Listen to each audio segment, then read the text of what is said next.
keeping a Jewish life and teaching their families a Jewish life, and it just became impossible.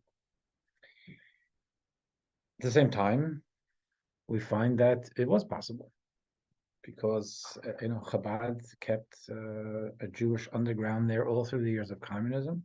I know when I went there in 1989 and 90 as a student. There was it was the beginning of Perestroika and Glasnost, but I was there to teach yeshiva boys my age, which I was whatever 21, 22, and they were very well versed, very knowledgeable yeshiva boys, and it was they had obviously been studying well, properly for, I don't know if their entire lives, I don't know the individuals. There was a system that was disallowed and prohibited, and there was a lot of self-sacrifice that took to make it.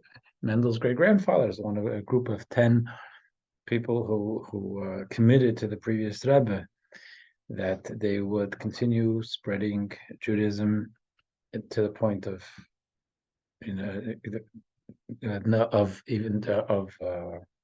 of death, that they would not stop. And there's this idea of what happens when you reach the breaking point, and it's not a pleasant place to be, and we're not looking forward to it, but sometimes it feels like it. So we want to start off with something in the Torah portion. Text 1. Oh, let me bring this up. I'm sorry. Good. Text 1. Get this here.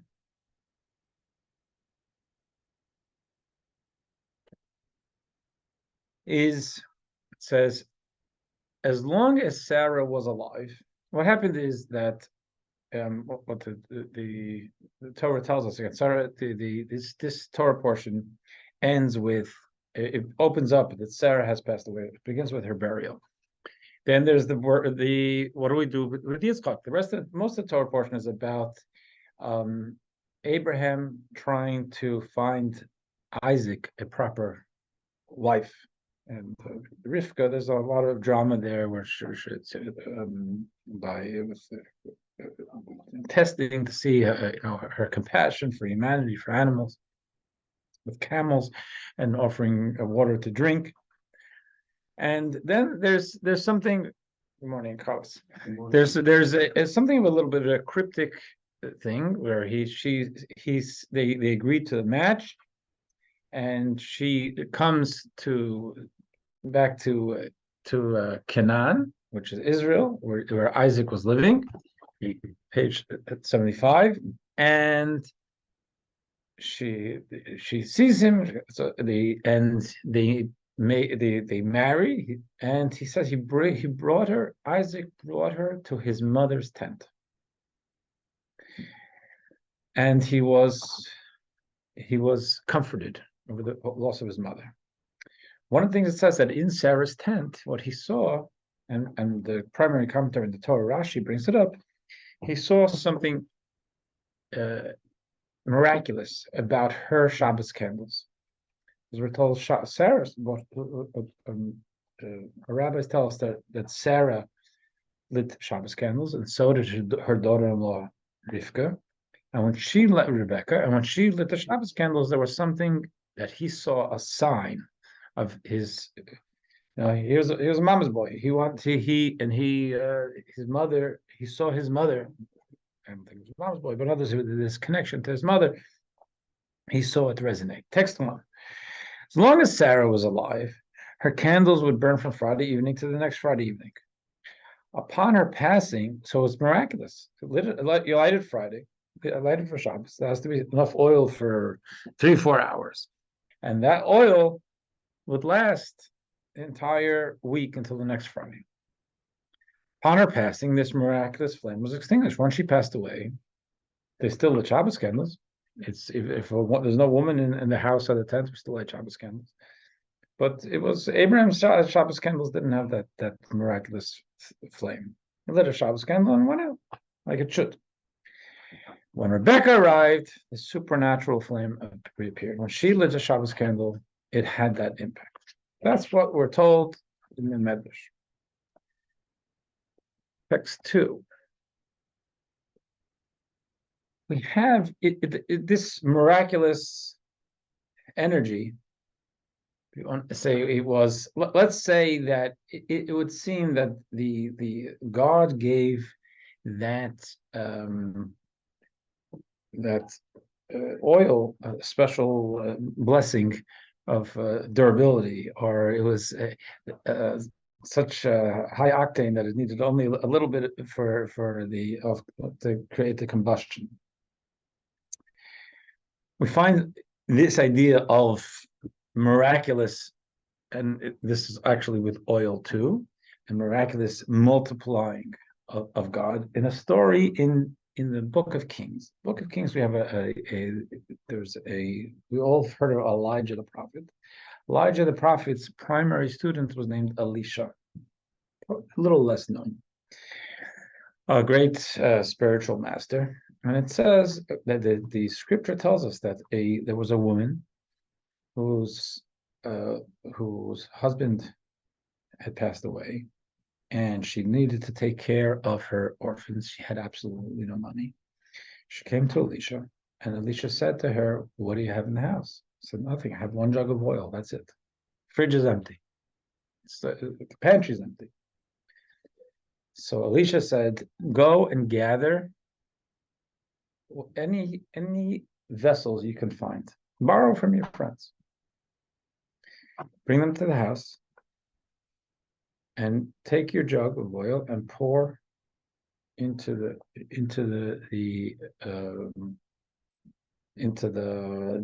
vessels,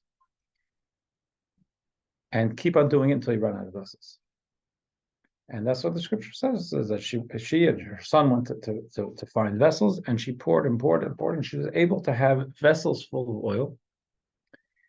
And then Elisha said, "Now sell the oil, and you'll have enough to feed your family and to put away. Not the oil, that you'll be able to be able to live comfortably now." So what do we find? It's similar to Sarah's oil. This wasn't with a fire. It multiplied miraculously. Text 2. Enter your home. This is Elisha talking to the wife. Close the door on yourself and your sons. Pour oil into all those vessels, and carry the full ones away. She left him, closed the door on herself and her sons. They brought the vessels, and she poured. When the vessels were full, she told her son, "Bring me another vessel." He told her, "There are no more vessels." And then the oil stopped. So we have, there was, in looking at Jewish history, in the 5 books of the Torah, we have this, with our rabbinic interpretation, we have this idea of a miraculous use of oil and durability of oil, efficacy of oil, by Sarah and Rebecca. And then later on scripturally there's the multiplicity of oil for this poor, or erstwhile poor widow. Now let's get to a more famous miracle of oil, Hanukkah. I tell you a miracle of oil, you think Hanukkah.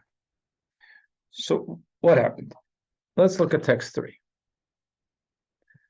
Talmud tells us, when the Greeks entered the sanctuary, they defiled the oil in the sanctuary. Right? The Greeks, this is in the times of Antiochus, the times of the Greek Hellenists. Alexander the Great came to Israel. He was good to the Jews. He protected the Jews. He was respectful of the Jews, but he died young. And the Greeks, Hellenists, ruled that part of the country, of the world, for quite a while. Right? It was Egypt, Syria. They all ended up being Greek for a while. And they took over Israel. And in Israel, there was a time when they wanted to force Hellenism on the Jewish people, where, unlike Alexander, and they tried to do it by force. And that's the Hanukkah story. It was a story of militant secularism against spirituality or religiosity, faith. It was actually a bit of a civil war between Jew and Jew, because they were Hellenized Jews. It was a difficult time for us. But we're told that when the Greeks entered the sanctuary, because there was the temple at the time, they defiled the oil in the sanctuary. We had a menorah. The menorah was a symbol there was we have a Hanukkah menorah, but there was a menorah in the temple. That is something of a reflection of a menorah that we had in the temple. And the temple, that temple menorah would bring light, and that symbolizes spirituality. And we had oil that was used very tightly scripted. It had to be produced in a way because there was ritual impurity to make sure it was done ritually pure. And they went in and they defiled the oil. They didn't destroy the oil. It seems they defiled the oil because they said, "Go ahead, light your light, but without all the hocus pocus. It doesn't have to be holy oil. It's ShopRite oil. If you use it, it'll burn." When the Hasmonean monarchy overwhelmed and defeated them, they searched and found only one cruse of oil that remains with the seal of the high priest, saying, "This is kosher and pure." The problem with that cruse of oil was that there was only sufficient oil to burn for one day. And we all know the story. A miracle occurred, and they lit the candelabra from it for 8 days. The next year, the sages enshrined these days as holidays with special recitations of praise and thanksgiving. Hanukkah is a rabbinic holiday. This was a very special event. It brought an end to the civil war. It brought an end to the oppression. It was a validation of our spiritual faith, our commitment to something higher, super rational. And the rabbis instituted the last of our holidays. We have biblical holidays, then we have basically 2 rabbinic holidays, Purim, and then the last one that's done is Hanukkah, and they ordained it. Now, that's all beautiful, but what's about the 8 days? The 8 days is because there was this miracle of the oil. Why didn't we make a big deal out of Sarah's special miracle of oil? Why didn't we make a big deal out of the miracle of the oil by Elisha? And there was another. It wasn't oil, but it was similar. Is the burning bush? It burned, and there was no combustion. Here we set a holiday, and it's a holiday that's 8 days. Biblically, the longest holiday we have is 7 days. Passover is 7 days. You know, it's only 8 days outside of Israel. Sukkot is 7 days, even anywhere, because the 8th day is a separate holiday. Shmini Atzeres. So the rabbis seem to have gone a bit overboard, perhaps at first blush. I think, why did they do this? So we want to dive into what was the miracle of the oil, and why was it such a big deal? So before we get into that, actually, I'll just move it over here so we can talk. There is a question, which you may have heard, but it's a very famous question in Jewish academic circles. Why is Hanukkah 8 days? How many days was there a miracle? If you took 6 or 7, 7, right? Because you had a cruse of oil that's supposed to last 1 day. right? That's not a miracle day. Mm-hmm. The extra 7 are a miracle. So there's actually a book called Ner Lameir with 101 different answers of rabbis over. It's a fun question that comes up, and you gotta take a crack at it, right? So, but the first one who to officially present this question is Rabbi Yosef Karo, a great rabbi a great Sephardic rabbi who wrote what's called the Shulchan Aruch, the Code of Jewish Law, and he came up with 3 possible answers. So let's look at text 4, and we're going to use this as an avenue to understand the miracle of the oil with an angle that the Rebbe brings up.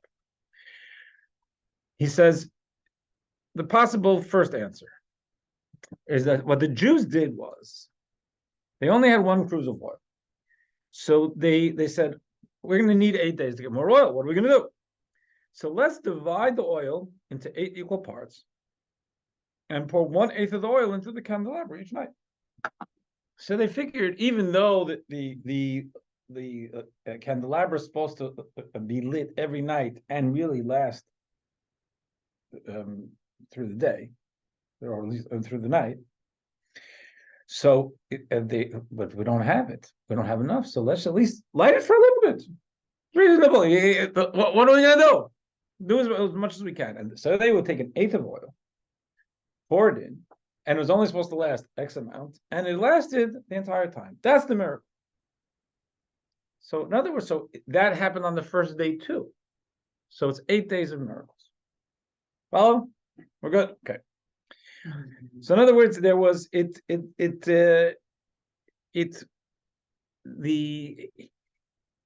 there was a miracle in quality of the oil. That oil that should have lasted only 3 hours lasted 12 hours. You got more bang for your buck in the oil. A second answer he brings, and we're only going to bring two right now. We'll bring a third later. Another possibility is that after they poured all the oil into the candelabra each night, the cruse remained full as before. So you have a cruse of oil, and you pour it all in, put it down.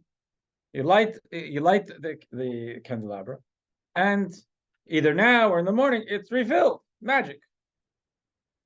That would have been the first day also. It's, oh my gosh, why do we still have oil left over? So that's, in other words, it was miraculously replenished. Those are the first two answers he brings as to why it's a miracle for 8 days. Now, each of those answers actually has a problem with it, which is one of the reasons he probably brought three, because each one it doesn't fully satisfy one. Let's take a look at 5a.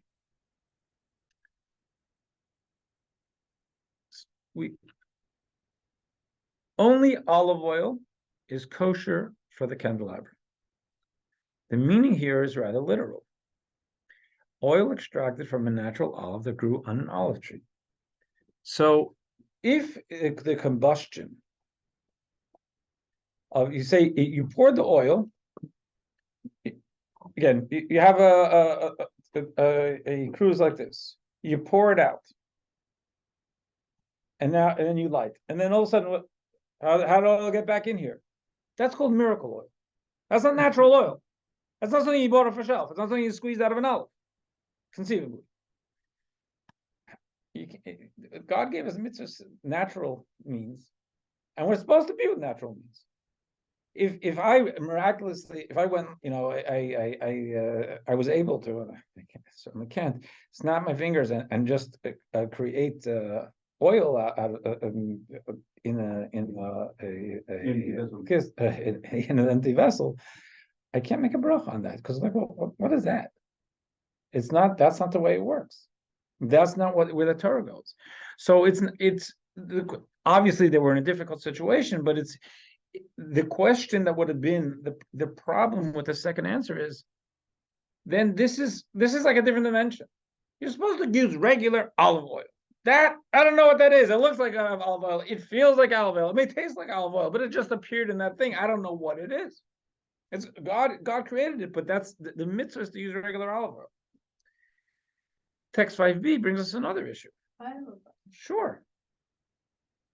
all right, when you started out with Sarah, like my question is like, what are the conditions that causes a miracle to occur?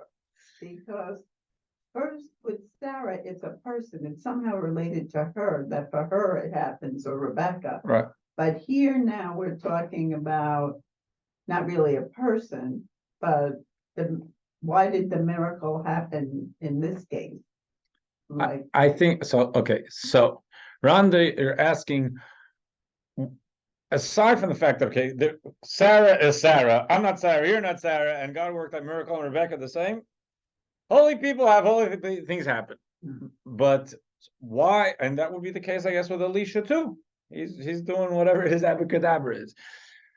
What were the conditions that brought us to the miracle in the case of Hanukkah? Excellent question. Very on point. I hope we're going to answer it. I think it's probably, I didn't frame that as the question we're answering, but it could have been. Okay, we're going to be addressing that. Okay. all right, so I gotta wait. I'll make it as quick as possible. Okay, text 5b. The words for the Talmud, the Torah tells us when we light the menorah, it should be from evening till night. The words prepare the lamps from morning to evening instruct us to place enough oil in the candelabra to burn through the night from evening to morning. So the mitzvah of lighting the menorah means to put in, it's this time of year, it's 5 o'clock, it's late, it has to last until 5:30, or let's say 12 hours this time of year. I have to put that in. It's supposed to last from the evening till morning. The first answer that Rabbi Yosef Karo gave in number 4, was they divided the oil into in the cruise into 8 equal parts and poured 1/8 of the oil into the candelabra each night. So they went into this every night saying, "This is only going to last for whatever, an hour and a half." But that's not the way the mitzvah is supposed to be done.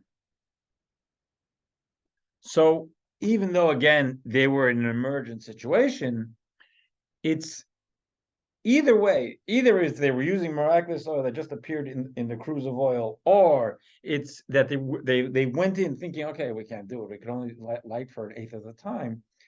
The mitzvah wasn't really done properly. And that as the basis for the miracle is something, it's not impossible to believe, but it's something troublesome, which is probably why Rabbi Yosef Karo gave us his third answer, which we'll get to a little later. Let's look at text 6a. This is from the 5th Lubavitcher Rebbe, Rabbi Shalom ber Herson, and he is quoting one of the greats of Jewish philosophy, known as Rabbi Yosef Albo. He wrote a sefer called the Sefer HaIkrim, and he lived in the 1300s, I believe, as a Sephardi, very, very well respected by Rabbi Shalom ber Herson also, and he analyzes his works from time to time. And here he writes something, and their translation is not accurate as translating goes, and its language, I guarantee you, Rabbi Shalom ber Herson would not have used to explain. But they're going to quote Rabbi Yosef Albo. He wrote in his Ikrim, Book of Fundamental Principles, some things are impossible even for God. There's a big debate. Can God create a stone he can't lift? I mean, these are the theologicals, not only a Jewish one. Think about God is infinite. God is able to do everything, but what's everything? So Rabbi Yosef Albo writes that unless there's something necessary for that's an advantage, the things God can do, because he created it, at least in this world, because he created limitations for himself. For example, it says he can't make the diagonal diameter of a square equal to its side. It's just not going to happen. It runs against God's rules. So God limited himself. It's not that God is inherently limited. God limited himself. And here's the line I don't agree with, and which I think is not a good translation. So the author of the Ikrim, Rabbi Yosef Albo, was wrong. I guarantee Rabbi Schneerson would never say he was wrong.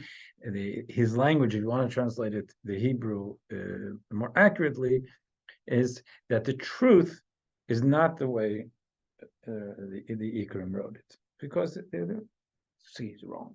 He has tremendous respect for him. He said, I'm giving you a different angle on truth, because in fact, nothing is impossible for God. We saw a veritable example of this in the Holy Temple. The space of the Holy Ark did not occupy space. So we may have discussed this in the past, but let's take a look at this again. I'm pretty sure we did. In the Holy of Holies, in the tabernacle in the temple, there's a room. This is a room. It's a room, right? It's a holy room, but it's a room. It has dimensions. That room had dimensions. What were the dimensions? The Holy of Holies was 20 cubits in length and 10 in width. To make it easier, let's say a cubit is 2 feet. It's not exactly that. It's 20 by 20, 20 by 10, which means it's 40 by 20. Okay. The ark was 2.5 cubits in length and 1.5 in width. Actually, let's just for the sake of the conversation, let's call a cubit 1 foot. Just and then we can multiply it later. So it's 20 by 10. The ark is 2.5 feet by 1.5 in width. So when the ark is positioned at the center of the Holy of Holies, so it's in the center. So if it's 10 across, if the room is 10 across, and it's 1.5, the box is 1.5, then there should be 8.5 feet of empty space, right? That should leave 2.5 cubits in length, 1.5 in width. Oh, so the 8.5 3/4 cubits of empty space in length and 4.25 to each side in width. In other words, because it's in the middle, so it should be 8.5 empty space, 4.25 on this side of the box, 4.25 on this side of the box, and in the length also, it's equidistant empty space. In that case, because it was 20 by 10. Since it was 20 by 10 and it's 2.5, that taking off 2.5 leaves us 17.5. And you split that in half. That's 8 3/4 in front of the ark, 8 3/4 in back of the ark. Yet upon measuring, they found 10 cubits to each side in length and 5 to each side in width. So you'd have a box. It's a gold box. And it's an ornate box. It's the ark of the covenant. And it takes up real space. Take a measuring. It's yes, 2.5. It had real measurements, but somehow when you measured from one side of the box to the wall, you got and the other side of the box to the wall, it didn't add up because it's like it didn't take up space. That's what the Talmud tells us. Now, what does that mean? It follows that the ark occupied a measurable space and simultaneously did not occupy space. That's something we don't understand. It's not in our experience. It either does or it doesn't. The proof, as we explained is that it did not reduce the expanse of the room's unoccupied space. This demonstrates that God is able to occupy and not occupy space simultaneously. As he is capable of this, so is he capable of any paradox.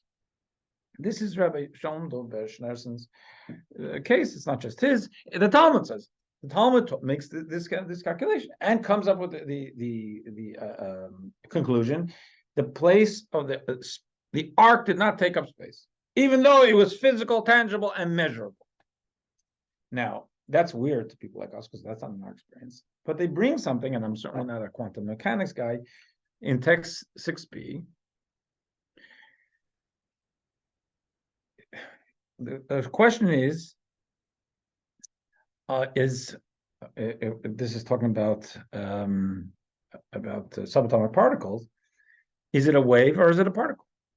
This seems like a very simple question. And some of you may have heard this. I've heard this for years. Waves are very distinct phenomena in our universe, as are particles. And we have different sets of mathematics to describe each of them. So if we want to go about describing the entire universe, this appears to be a very handy classification scheme, except when it isn't. And it isn't in one of the most important aspects of our universe, the subatomic world. When it comes to things like photons and electrons, the answer to the question, do they behave like waves or particles, is yes. You can Google this, and you may have all heard this, and there's a lot of, there's a book called The Tao of Physics. I mean, there's a lot of spiritual angles on this angle of physics, because it doesn't make sense. It can be both, depending on what you're looking for, yes. This is not like we have in the universe, the space between planets. Yeah. They keep a distance among themselves. Yeah. Because they have, the energy, the gravitational properties. So it might happen in those situations. If that makes sense, but there's so much we don't understand. It doesn't make sense to us because if I'm sitting in a science class and we're analyzing an electron, and they say to the teacher, "Oh, is that a particle?" And they say sometimes, or it could be a wave. Yeah. Well, because you're going to play between two planets. Yeah. Another planet. Yeah. It doesn't fit. They move. And I don't know if it's only there. I think it's in general that, and I think what they would say is that the observer affects the observed, and you get what you're looking for. But the point is, the reason they're bringing this here is that we need a certain humility when we say something is impossible. Put religion to the side. This isn't necessarily a God thing.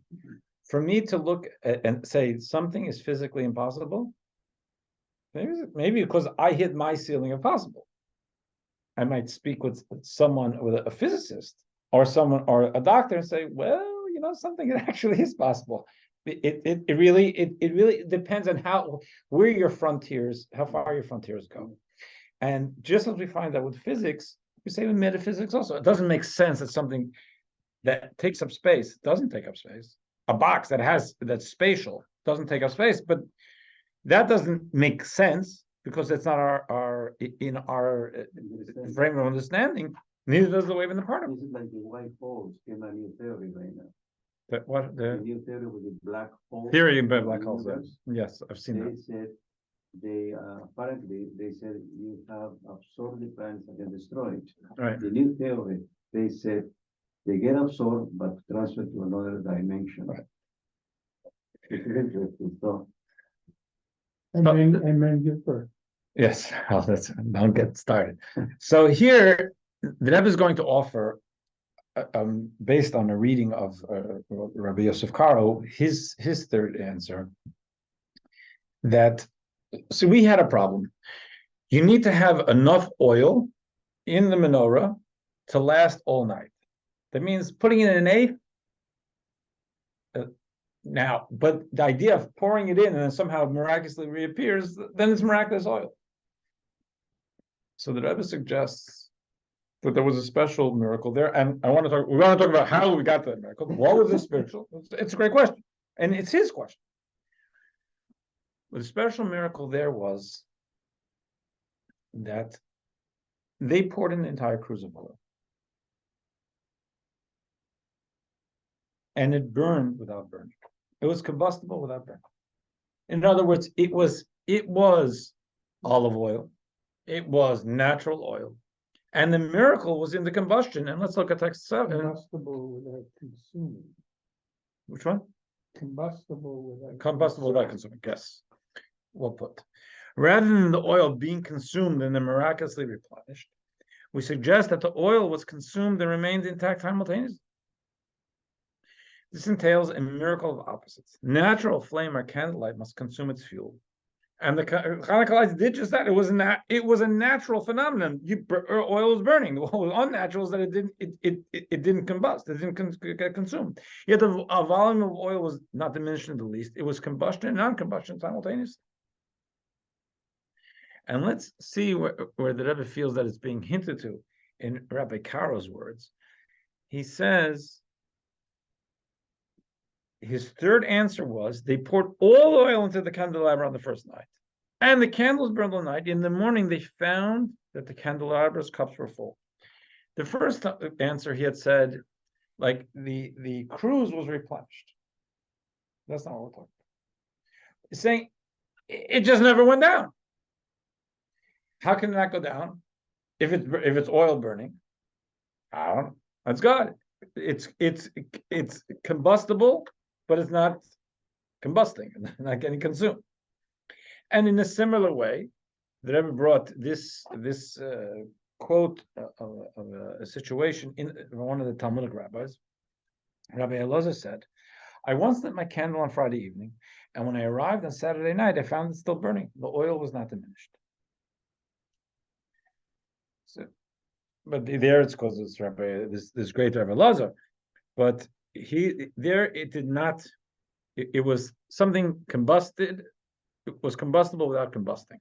Now, to get around this question that's relevant to us all, why now? What was going on there?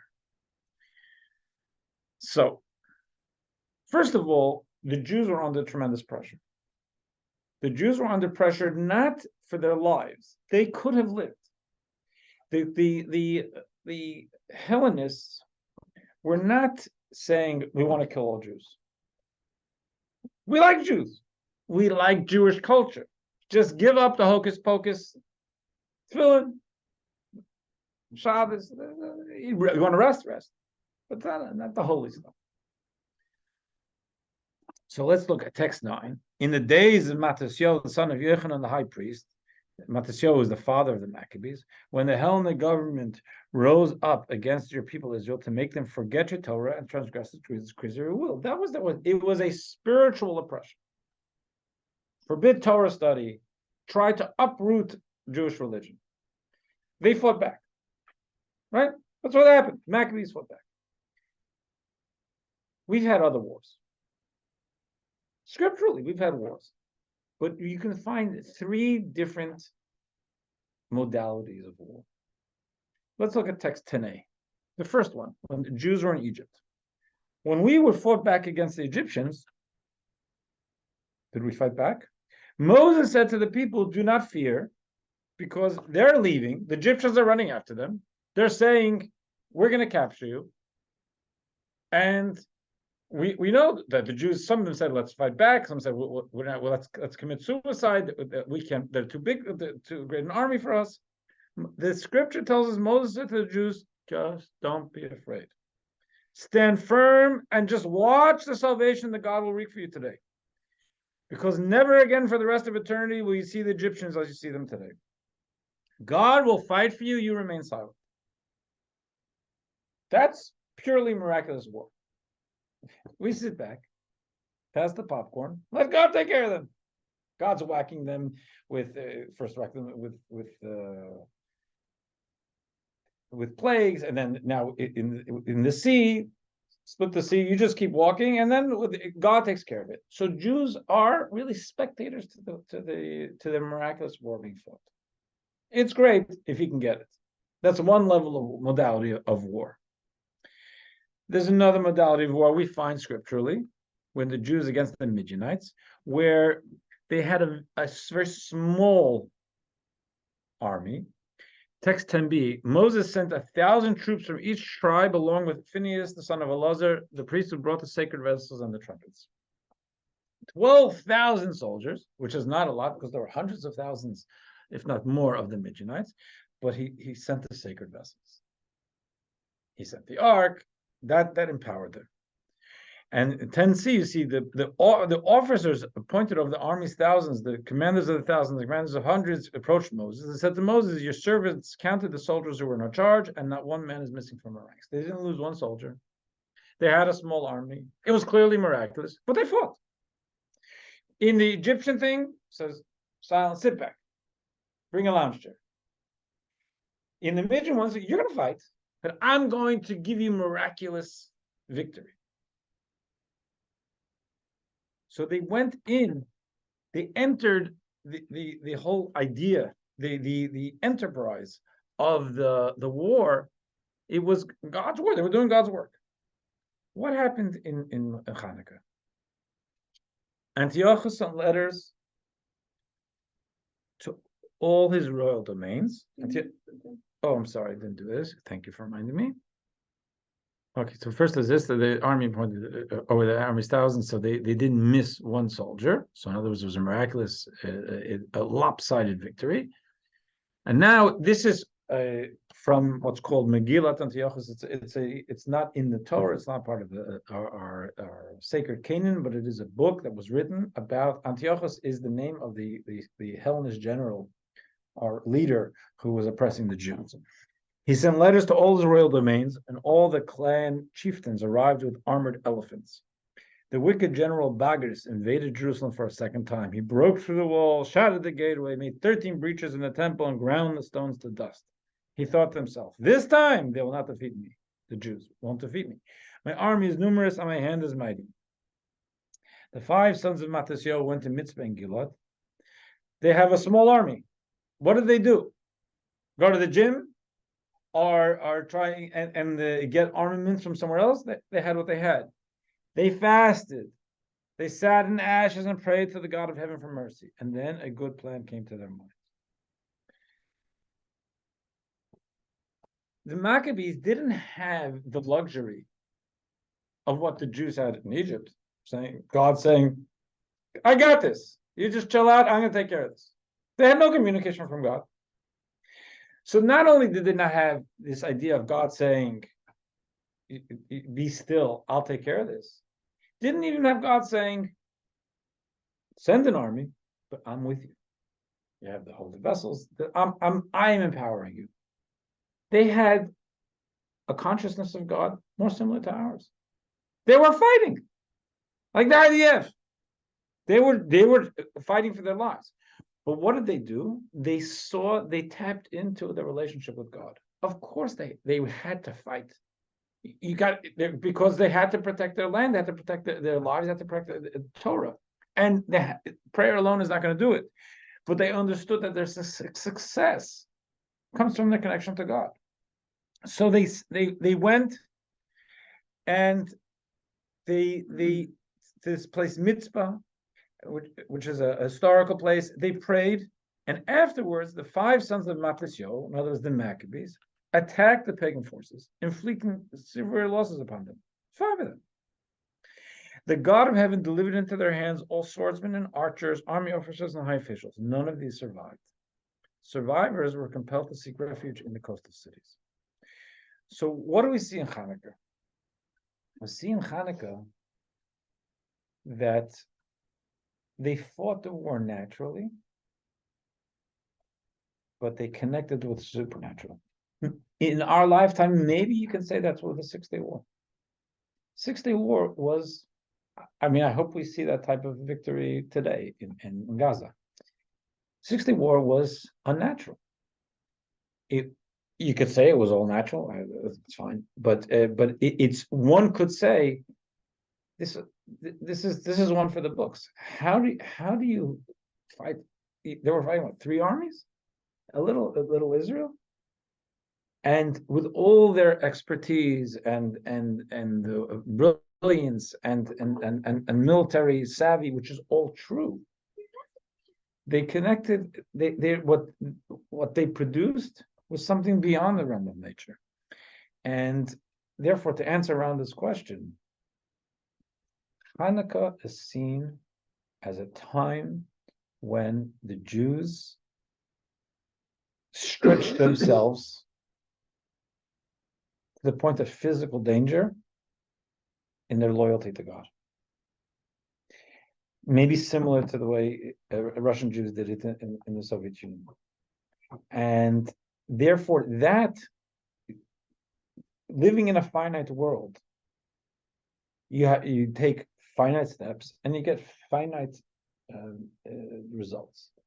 Living in a finite world and making space for the infinite, and recognizing that as much as our lives are finite and the lives in front of us are real, there's a part of life that's beyond all this. There's the soul, there's God. And therefore, to make a calculation, a very finite calculation, they're living in Israel. The ruling party is oppressing them, saying there's no Shabbos, there's no Torah study or anything like that, but they're not killing them. You'd say, let's roll with it. Let's try and do it in secret at home. And hopefully, the things change, the calendar moves, and maybe we'll be able to there will be another ruling party eventually. But we have to preserve our lives. And you do have to preserve your life, Torah-wise. They said they could not condone that. They could not accept that. We're going to fight, even though the fight doesn't make sense in normal human calculation. We're going to fight because it's all we've got. We have to hold on to our religion. We have to hold on to our ability to believe in God and to practice. That connection, the finite, recognizing that there's an infinite in them and in the world and in the universe, in existence, that was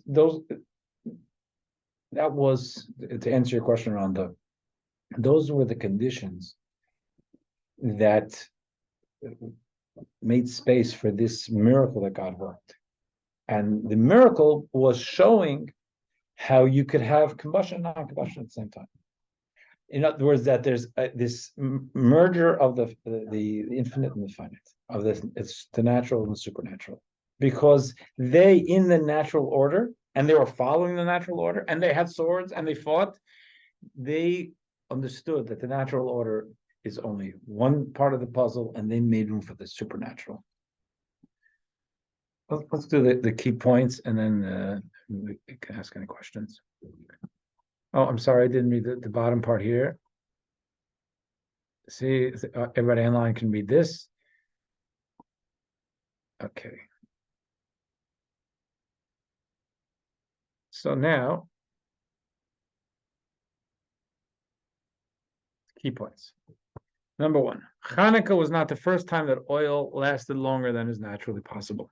Sarah's candles in our parsha is one example of this happening. Number two, in previous cases, the oil was either replenished or miraculously upgraded. The Hanukkah miracle was unique. The flames were produced naturally and supernaturally simultaneously. Number three, this is why we have a holiday to celebrate the Hanukkah oil miracle, even though there's no holiday to celebrate the other oil miracles. Number four, before Hanukkah, Jews won many wars. In some cases, God did all the fighting. In some cases, the Jews fought, but God outfitted them with supernatural powers. Number five, the Hanukkah battles were different. The Jews had no supernatural powers, but they fought as if they did. And that's their consciousness was that we're doing God's work. God will give us success, even though they had no message. Thus, God granted them supernatural success with a miracle that merged the natural and supernatural. And finally, number six, every Jew has a breaking point. Every person has a breaking point. When we act as if we don't have a breaking point, God renders our breaking point unbreakable. We reach our breaking point, but we don't break. So let me see, get this. You know what I see in this kind of miracle you have mentioned? All of them are a lot of witnesses present. The community is present. They witness miracles. But we don't realize that each of us have situations we don't understand and it happened. I remember one day a friend of mine told me, well, we don't pray with your wife, she was very sick. So my wife was thinking, well, so I said, we can try, we can go. So we found a lot of people, praying for her. We were in the first line. My wife was in the middle, a lot of people praying for her. Right. I was a little, when you're a science person, you're a little, naive. Yeah. Or don't think so much. So everybody was praying very profoundly. So I looked from my left eye, I looked my wife. She had a light in her head, and she was levitated above the ground. Wow. I cannot explain this to me. And also how she survived with I read the slides from her ovarian cancer. Yeah. Very aggressive cancer, stage 4B stage when she was diagnosed. And so many medications were given, some were drug resistant. I never followed the cookbook. I tried to change different kind of concoction for her to be done. But anyway, she was able to survive from 1995 to 2015. When she told me, I have enough, then we go. Wow. So I pray, to be taken away from me without pain. Right. Because she have a lot of tumors in the neck. Right. I don't want the tumor to be sprained in the neck, to be having a very bad, outcome. So I was able to manage even though her pain medication where she was dying. So I told my friends to give the orders. I know the orders myself. Right. She gave the orders, so I was monitoring her. I called the nurse and I said, continue giving the medication whether she will need it, and then realized that's not the way to go for me. It's going to be very painful. So I have a friend of mine, she was the director of nursing in the nursing home now. He said, well, what are you doing this weekend? Nothing. I said, I will pay your day, come over. Right. She stayed with me until she died at midnight. Wow.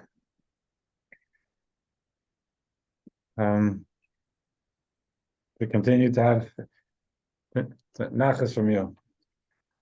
I see a question here that I didn't see before. Does the Medrash all the way in the beginning suggest that Isaac inherited the tent of Sarah as Abraham remarried? Yes, it does. Very good point. It does suggest that. I don't know if there are any more questions. The last question about Sarah. Yeah. Who were the grandparents? Grandparents? Yeah, grandparents, Sarah's. Of Sarah's? You can see from the Torah. I think what, Nachan, something like that? No, Nachor. Yeah, Apparently Betuel. She was the grandparent descended from Cain.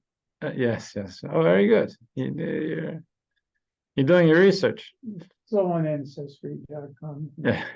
The question I ask him because I cannot explain to myself why we still have a good and evil here right now, even though God have sent out the universal flood to destroy the evil, right? So what happened is that Noah supposed to come from the better line, and now Sarah comes from whatever the Midrash said comes Right. from the other line. They are our forces in Israel, Gaza, and in the north and the West Bank and everywhere. See supernatural success today, save lives, military, hostage, civilian. Island Park. Oh, that's beautiful. Rabbi, Yes. so I'm sorry, I joined late this morning and I just wanted to ask, I'm sorry if you talked about it at the beginning. Sure. How was the trip? I didn't speak about it. The trip was, for those who don't know, we went. My father-in-law is a survivor of 7 camps, and he was in Auschwitz, and he turned 90 last Thursday. And what he wanted for his birthday was to have all his descendants with him in Auschwitz to thank God for his miraculous decades of life. And so we went. There was, I think it was 97 of us. So my in-laws are 2, so it would make another 95 of his descendants. We were there for a week. It was a beautiful week. It was it was really being in Auschwitz is and in Warsaw, the Warsaw Ghetto, see a lot of cruelty there. Thinking about Hamas now, that was hanging in our heads also. But my father-in-law's perspective of his persistence and his thankfulness to God through everything was a very resonant thing. So I thank you for asking. It was a very special trip, special for the kids, special for everyone, and we're back now. Now we gotta. I saw someone post the photo. So someone Orthodox who I follow online post the photo at the very early, and I immediately I was like, "Where did you get that photo? It has that big." I know the family. The photo. I hear that. I mean, I know nothing about social media, but there was an embedded. Let's call it an embedded photographer and videographer. Who, because people had asked to come, and initially my father was interested. Then he said he wants to be able to speak to the family without being, quoted. And so there were 2 people who came, but they were flies on the wall, and they agreed not to publish anything without our permission. One is a guy from Tablet Magazine, a good friend a childhood friend of mine, and his wife run Tablet Magazine, and initially we had said they could come, then we said they can't. So whatever, we let this guy come. Very nice fellow, but he melted into the background, and he's working on whatever on writing something up. And then there's a guy who said, "I'll come," a Chabad guy. I said, "I'll come. I'll pay my own way. You won't notice me unless you want to. I won't let anything out without your permission. I just want to make sure it's all captured." And we did, and he was very good. And he wrote on Friday that, to his counting, it was like 3.5 million people saw that picture. I don't know how he does it. It's social media, it's beyond my ken. But it's quite it's about Jewish survival, and he's a survivor, and he survived well, and this trip to me was about him. And giving him this gift, and obviously I got a gift out of it also, and the gift of his faith in the because he's not only was in all those camps, not only did he lose his family in the camps, he also had his oldest son passed away in a car accident, and he's had a life. And he's had a lot of good in his life. He's had a lot of suffering in his life, and he's really a great role model of how to focus on the positive and move forward. He did. So thanks for asking, Jerry. All right. I like to. See you next week, God willing. Thank you. Yes, thank you, Yes. Rabbi.